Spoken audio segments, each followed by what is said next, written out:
College का पहला दिन था। सभी के सामने नए नए चेहरे थे। सभी लोग इन्हीं नए चेहरों से अपनी पहचान बनाने में लगे थे। सभी एक दूसरे से अपना परिचय करा रहे थे। तभी कॉलेज के पहले दिन का हमारा पहला क्लास शुरू हुआ। क्लास से पहले चल रहे इंट्रोडक्शन के इस सिलसिले को मैम ने और आसान बना दिया। उन्होंने आते ही सबसे पहले सभी को अपना इंट्रोडक्शन सबके सामने देने को कहा। सभी स्टूडेंट एक एक कर अपने बारे में बता ही रहे थे। तभी जैसे ही ऋचा ने अपने बारे में कहना शुरू किया, मानो उसी क्लास में बैठे विशाल की आंखें बस उस पर ही टिक गई। विशाल बड़े ही गौर से ऋचा का इंट्रोडक्शन सुनने लगा और उसे एक टक देखने भी।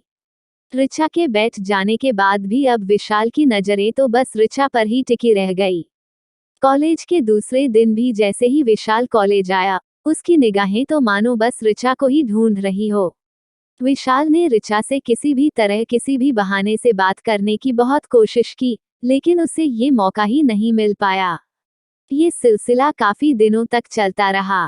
तभी एक दिन कॉलेज में एक असाइनमेंट के लिए एक ग्रुप बनाया गया, जिसमें ऋचा और विशाल का नाम एक ही ग्रुप में था।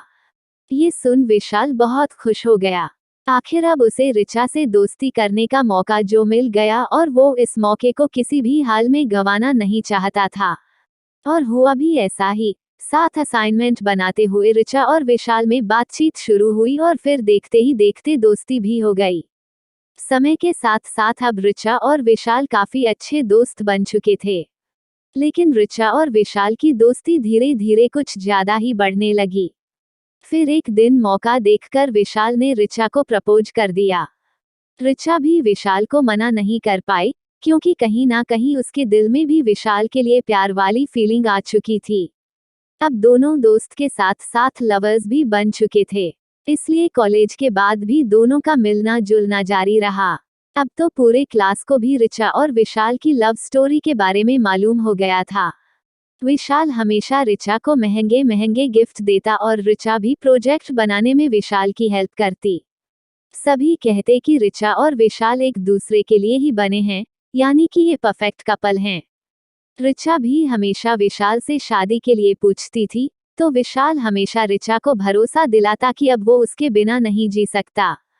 3 साल तक तो दोनों का रिलेशन बहुत अच्छा चला, लेकिन कॉलेज के बाद अब ऋचा और विशाल का मिलना काफी कम हो गया।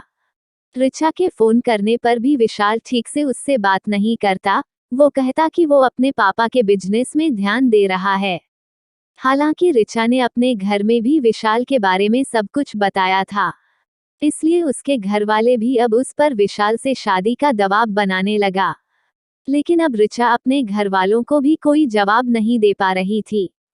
फिर एक दिन ऋचा विशाल के पापा के रेस्टोरेंट पर पहुंच गई। वहां उस वक्त विशाल नहीं था, तो ऋचा ने विशाल के पापा को कहा कि वो विशाल की फ्रेंड है और यहाँ से गुजर रही थी तो यहाँ आ गई। फिर मैंने किसी तरह से उसका नाम जाना और जल्दी विशाल के पापा ने ऋचा को बैठाया और वेटर से कुछ खाने पीने की चीजें लाने को कहा। दोनों बैठकर बातें करने लगे कि तभी विशाल के पापा ने कहा कि बेटा तुम आ रही हो ना विशाल की शादी में। ये सुन तो मानो ऋचा को अपने कानों पर विश्वास ही नहीं हुआ। उसने फिर से पूछा तो उन्होंने कहा कि हाँ विशाल की शादी है अगले महीने और उसी की तैयारी में लगा है। बहुत खुश है वो आखिर अपनी पसंद की लड़की से जो शादी कर रहा है। दोनों स्कूल टाइम से ही एक दूसरे को जानते हैं। ये सुन अब ऋचा बिल्कुल निशब्द हो गई और वहां से निकल पड़ी। घर आकर ऋचा सीधे अपने कमरे में गई और खुद को कमरे में बंद कर घंटों रोई। ऋचा ने अपने माँ और पापा को इस विषय में बताया तो उन्होंने ऋचा को किसी तरह समझाया कि जिंदगी में अब तुम्हें आगे बढ़ना चाहिए और भविष्य के बारे में सोचना चाहिए। जो गुजर गया वो गुजर गया, अब उसके बारे में सोचकर अपनी आगे की जिंदगी खराब मत करो। लेकिन ऋचा अभी भी विशाल को भुला नहीं पाए और रोज रात को रोते हुए अपने दिल को दिलासा देते हुए कहती है, तो क्या हुआ जो एक दिल टूट गया।